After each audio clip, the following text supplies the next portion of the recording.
Buenos días, tardes o noches. Mi nombre es Luis Ángel García Macías y este es mi trabajo final de la materia de apreciación de arte, imagen y sonido, en el cual he elegido el tema de desconfiar de las imágenes, donde mi pilar será el libro Desconfiar de las imágenes de Harun Farocki.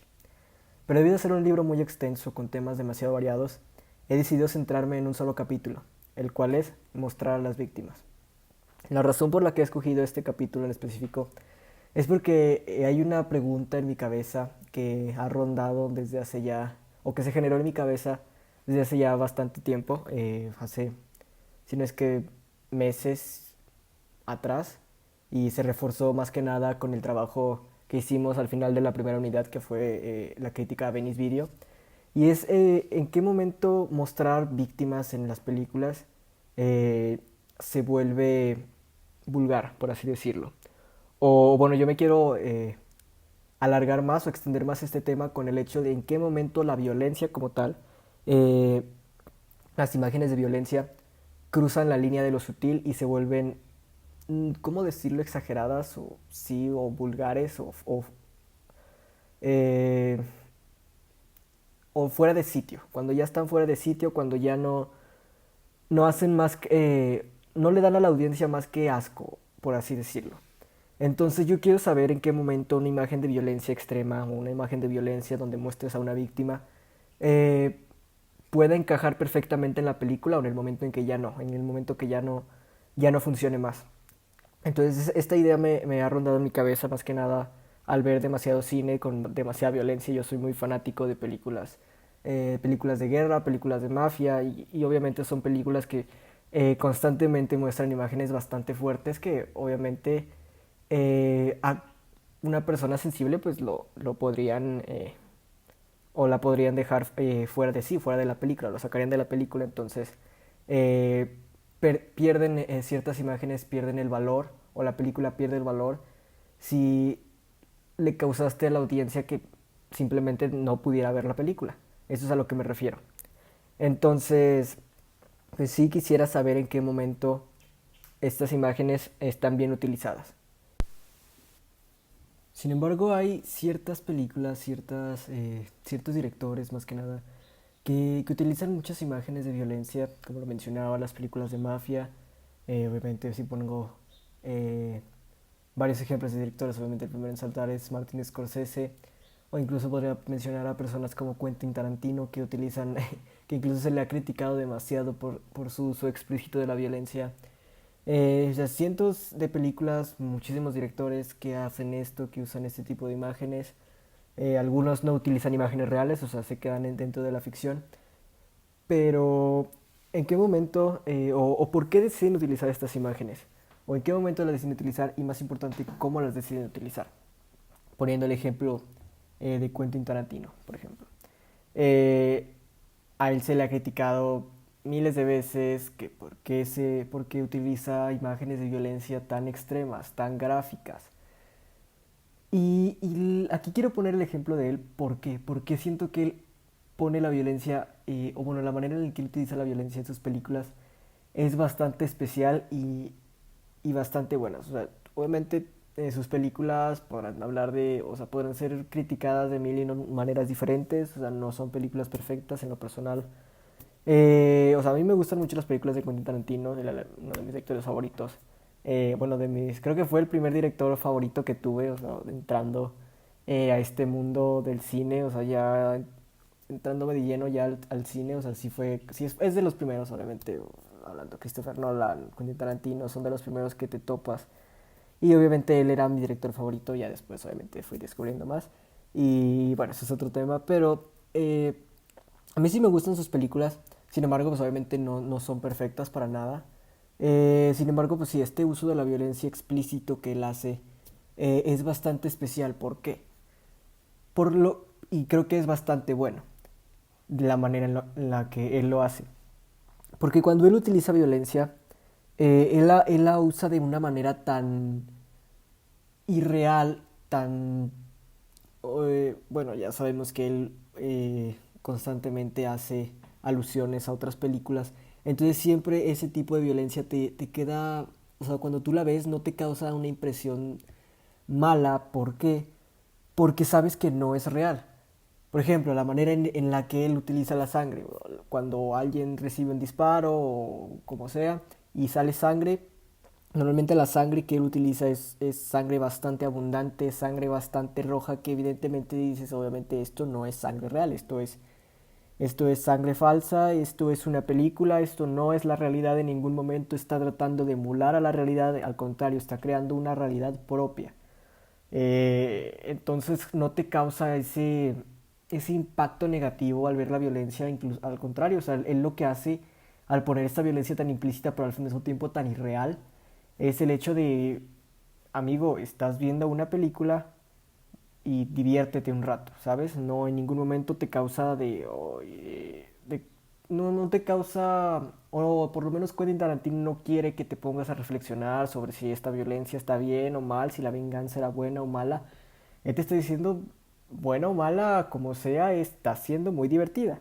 Esa es la manera en la que él muestra la violencia.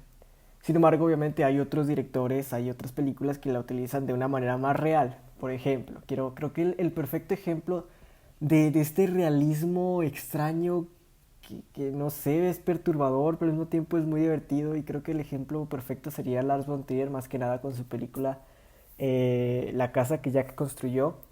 Creo que en esta película es precisamente esa línea, o sea, esa línea dibujada de lo que yo mencionaba, de la sutileza.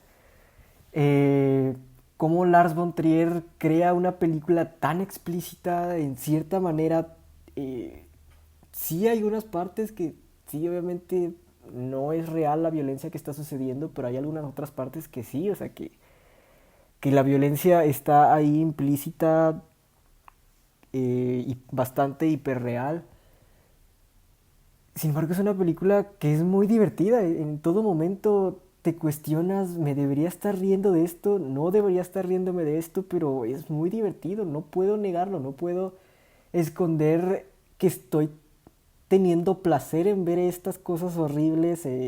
No puedo esconder el hecho de que estoy sintiendo empatía por un hombre que es sumamente, probablemente es uno de los personajes más desquiciados en toda la ficción y sin embargo estoy sintiendo mucha empatía hacia este personaje. ¿Por qué? ¿Cómo es que logras esto? ¿Cómo es que logras tener estas imágenes tan violentas? Incluso utiliza imágenes reales. Hay una parte de la película donde Jack precisamente habla sobre los dictadores y sobre cómo los admira y obviamente muestran imágenes reales de precisamente de Hitler, de Stalin, de Mao, de entre otros dictadores y precisamente como lo decía Faroki, que estas imágenes se utilizaban para crear en la audiencia, o en las películas estas que él menciona de reeducación, utilizan estas imágenes para generar, pues sí, precisamente esa sensación de asco en la gente, de repulsión, pues para evitar que no, o para, pues sí, o sea, para darles educación, para reeducarlos, precisamente son películas de reeducación. Sin embargo, aquí utilizan estas mismas imágenes y en ningún momento, a diferencia de las películas de reeducación, no se sienten baratos, no se siente como de, sí, que te van a ayudar a aprender, pero que al final pues no ayudan casi en nada. Sin embargo, aquí sí, o sea, aquí las imágenes, o sea, no digo que te ayuden a aprender algo, sino que las imágenes están bien utilizadas en el hecho de que ayudan a la película a crear esas sensaciones y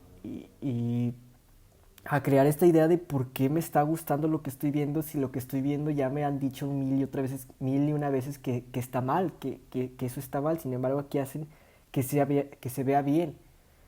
Entonces, sí hay ciertas películas que utilizan estas imágenes eh, reales, como por ejemplo también podría mencionar esta película, una de mis películas favoritas de toda la vida, que se llama Come and See o Ven a ver.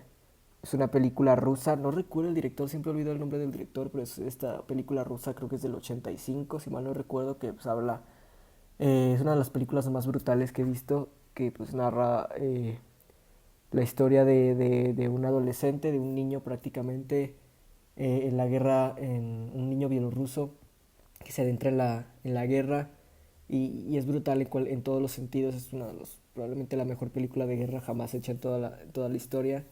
Y sí, utiliza, más que nada al final de la película, utiliza eh, varias partes de metraje pues real sobre Hitler, sobre incluso hay una parte incluso antes donde sale pues, el famoso metraje corrido hacia atrás de cómo Hitler, bueno, de cómo la guerra se va hacia atrás, ¿no? O sea, y al final termina con la imagen, esa imagen mítica de Hitler siendo un bebé.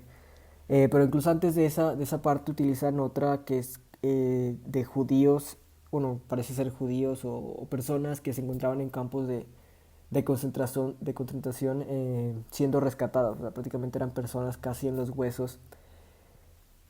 Sin embargo, en esta película también se juega sobre o está sobre una línea bastante delgada de lo que mencionaba, de cómo pudo en cualquier momento caer en algo vulgar. Es que no me gusta la palabra vulgar, pero pues sí, en algo tan poco sutil, en algo tan pues no, o sea, no está bien. Y o sea, juegan en esa línea, está en esa línea tan delgada. Sin embargo, la manera en que los utilizan creo que también aquí es bastante buena porque en esta ocasión creo que la ficción se recrea tan bien y está en un equilibrio tan perfecto que el hecho de lo que te mostraron en la ficción, por así decirlo, respalda lo que después te muestran que fue verdad, que son estas imágenes eh, reales que les había mencionado. Entonces, son imágenes que, a diferencia, que sí sirven para crear impacto en la audiencia, mas no intentan reeducarla, solamente como lo dice la película, solamente te van a mostrar lo que pasó.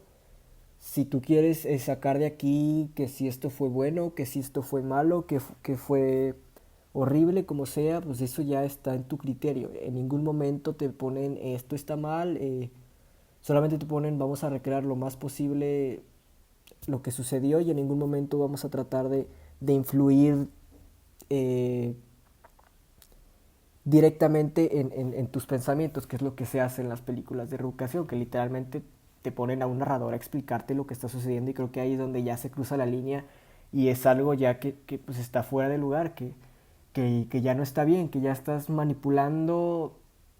Es que, bueno, manipular a la audiencia, se le podría decir que prácticamente todas las películas manipulan a la audiencia porque al fin y al cabo todas las películas se usan para crear sentimientos en la audiencia, utilizan recursos para crear sentimientos en la audiencia, sin embargo, creo que el hecho de ya de las películas de reeducación sí se manipula a la audiencia, pero de una manera barata, creo que aquí es donde está mal, porque el problema no es manipular a la audiencia, sino el problema es manipular a la audiencia con recursos baratos, que es lo que se hace en estas películas de reeducación. El hecho de poner imágenes grotescas, el hecho de poner a un narrador, como lo mencionaba Farocki, que tenían un narrador diciendo todo lo que iba pasando, de lo que los nazis querían, de lo que era Hitler, de lo que, o sea, en ningún momento dan ese espacio a la audiencia de generar sus propias ideas, de generar sus propias conclusiones, de darle el respeto que se le debe a las víctimas que se están mostrando. Sin embargo, no, o sea, aquí es como utilizan a las víctimas más que nada como ejemplo. Entonces creo que aquí es donde cae o donde se cruza esta línea. Sin embargo, en esas películas no, en esas películas te lo muestran y bueno, incluso creo que la película de la que mencionaba de Lars von Trier, de La casa que ya construyó, utilizan precisamente estas películas de reeducación, pero eh, para crear, o más bien las voltean totalmente, porque aquí el que te está explicando esto es el asesino serial, es Jack. Entonces es la persona que tiene la moral completamente volteada. Entonces crea también esto que es como las películas de reeducación, sin embargo, pues obviamente al estar volteado, pues te crea sentimientos que simplemente no te los esperas y creo que, o sea, creo que sí está bien utilizado en lo personal, creo que es bastante original. Y sí, obviamente todos conocemos a Lars von Trier, que pues, es un tipo que pues, le gusta crear polémica con sus películas, con sus declaraciones. Entonces, no sé, a mí me gusta mucho esa película, pero sí, o sea, por ejemplo también puedo mencionar, y creo que se debe de mencionar, a lo que se hace en La Naranja Mecánica, que también se hace esto, prácticamente La Naranja Mecánica habla sobre esto, o sea, sobre cómo estas películas de reeducación, a veces más que nada, a veces de darnos o de ayudarnos, al contrario, o sea, nos perjudican en cierto modo porque al fin y al cabo estás estableciendo otra ideología, o sea, estás arrancando una ideología que sí obviamente está mal y es completamente horrible, sin embargo estás imponiendo otra que pues tal vez no es tan buena como nosotros queremos. Y, y precisamente en la naranja mecánica utilizan estos también fields como tipo de reeducación. Sin embargo, en este caso, a diferencia de la película que mencionaba Faroki, estas imágenes no sirven eh, para reeducar a la audiencia, sirven para reeducar al protagonista. Pues eso fue básicamente a lo que quería llegar, lo que quería exponer al escoger este tema, como ya mencionaba. Era una pregunta que ya venía en mi cabeza y solamente al estar revisando los temas del libro, pues me encontré con este y creo que fue la excusa perfecta para darle un poco de profundidad a esta pregunta que ya tenía en mi cabeza desde hace tiempo. Y pues ya solamente me queda decir que en sí esta materia me encantó, fue una de mis materias favoritas, sino que mi materia favorita de todo el curso. Y pues cada tema que revisamos a lo largo del semestre fue sumamente interesante, sumamente fascinante. Y pues obviamente queda mucho que agradecerle a la maestra Raquel, que fue pues la encargada de que esta materia se volviera bastante increíble y muy divertida. Entonces, sí, solamente me queda decir eso. Muchas gracias. Y toda la información de mi nombre, mi ID se encuentran, y bueno, y también la información de la universidad se encuentran en la descripción del video. Así que muchas gracias. Y mi nombre es Luis Ángel García Macías. Nos vemos.